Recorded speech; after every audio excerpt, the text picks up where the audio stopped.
Salut les filles! Alors aujourd'hui, à la grande demande générale, je vais vous faire le tuto de la tresse épi de blé. Comme je sais que beaucoup de mes amis veulent que je la fasse cette vidéo puisque elles trouvent ça juste trop joli et elles n'arrivent pas forcément à le faire. Donc voilà, je vais vous le présenter et puis c'est tout. Alors pour commencer, vous mettez vos cheveux de côté. Bon, n'importe quel côté, hein, c'est pas forcément obligé que ce soit ce côté-là.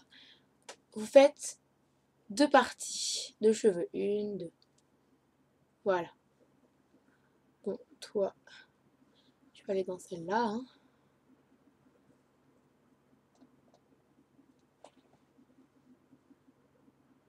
Hop. Une fois que vous avez fait deux parties, vous allez prendre celle qui est dessous, à l'extrémité, donc ici, de la mèche, une section assez fine. Vous allez passer dans l'autre mèche. Donc vous allez la donner à la deuxième mèche. Donc vous voyez, ça fait comme ça. Après, vous allez faire la même chose, mais avec cette partie là où vous venez juste de mettre la mèche. Vous prenez une section assez fine, mais pas trop non plus. Là, vous séparez de l'autre mèche et vous la donnez à cette mèche qui est dessous. Puis vous allez recommencer. Vous reprenez une mèche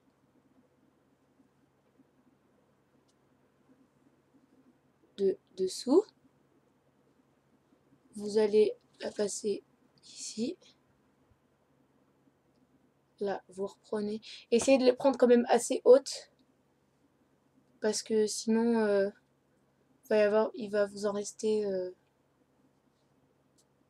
quand même pas mal. Surtout dans cette mèche-là.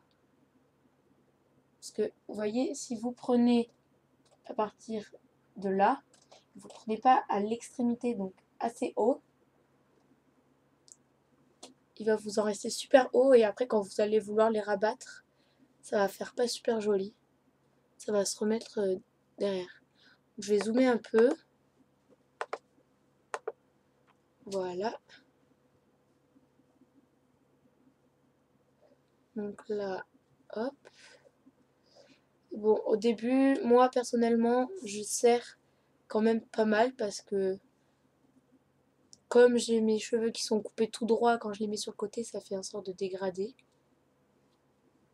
Du coup, il y a plein de cheveux qui partent. Vous voyez, même sur la mèche de dessous, en fait, il faut quand même le prendre pas mal.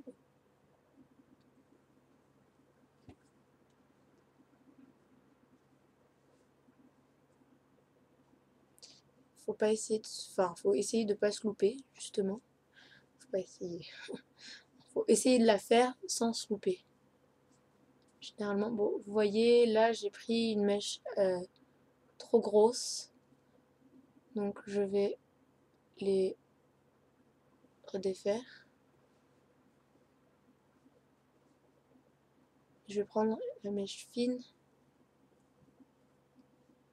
Et en partant de haut.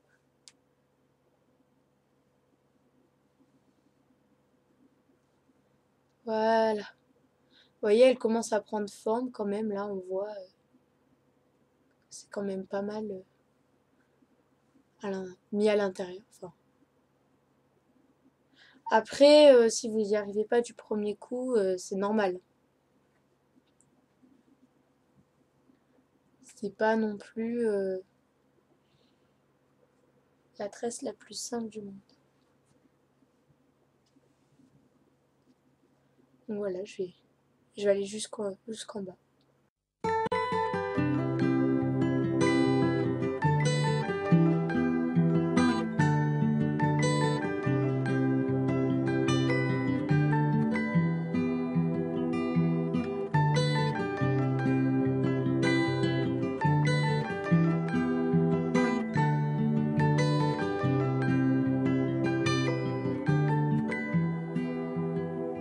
Well, you only need the light when it's burning low.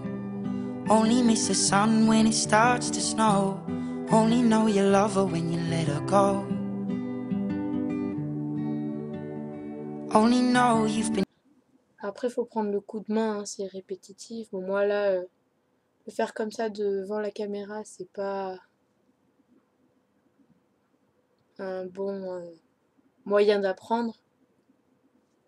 Parce que comme j'ai dézoomé au maximum pour que vous voyez comment ça rend de loin, je vois pas forcément super bien ce que je fais.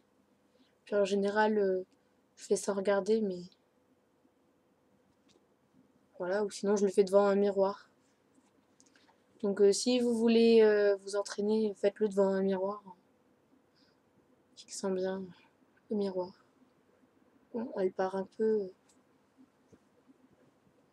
dans tous les sens, ma tresse, mais c'est pas grave. Après, il y a des avantages aussi à faire cette tresse. C'est joli, c'est pratique pour l'été. C'est pas si compliqué que ça à faire. Bon, c'est pas rapide. Mais bon, moi en général, je la fais en 5 minutes, comme ça. Si j'explique pas ni rien, si je suis devant un miroir, je la fais, voilà, vite fait. Après, il y a pas. Quand on a. En fait, c'est un coup de main à prendre. Quand on a l'habitude, vous faites comme ça les yeux fermés, quoi. Enfin, je veux dire, même moi, là, je peux faire les yeux fermés. Bon, je vais pas le faire parce que sinon vous n'allez pas voir grand-chose. Vous allez vérifier plutôt si j'ai les yeux fermés que si je la fais bien et comment je la fais. Donc voilà. Bon, bah la fin, elle a l'air moins ratée que le milieu. Enfin, quoique, en fait, elle est pas si ratée que ça, hein.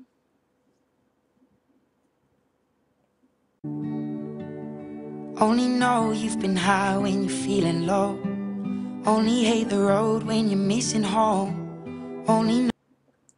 Voilà. Donc maintenant que je suis arrivée tout au bout, bon, moi, parce que là, j'ai un gros élastique et que j'ai pas sorti les petits, je vais l'attacher avec les moyens du bord, hein. Mais en général, c'est mieux de l'attacher avec un petit élastique transparent. Enfin voilà quoi. Bon, voyons voir à quoi elle ressemble. Elle est pas si ratée que ça en fait. Après, moi, je préfère quand même la desserrer un peu parce que vous voyez, si là il y a des bosses comme ça, je serre, je vais pouvoir aller là, re-rentrer dedans parce que c'est ce qui est facile. Mais pour éviter que ça fasse non plus un truc trop serré, trop strict, etc., je vais venir desserrer mon élastique.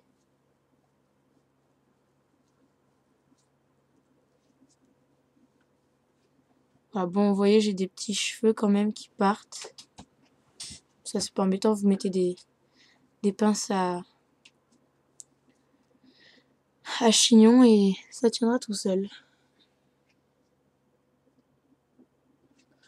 Bon, ben voilà, elle est pas si ratée que ça. Je vais zoomer quand même un peu.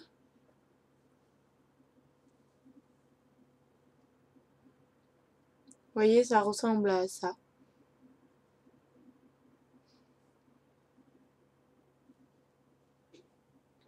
Ouais, il y a peut-être là où je me suis peut-être un peu loupée. J'ai peut-être trop pris là.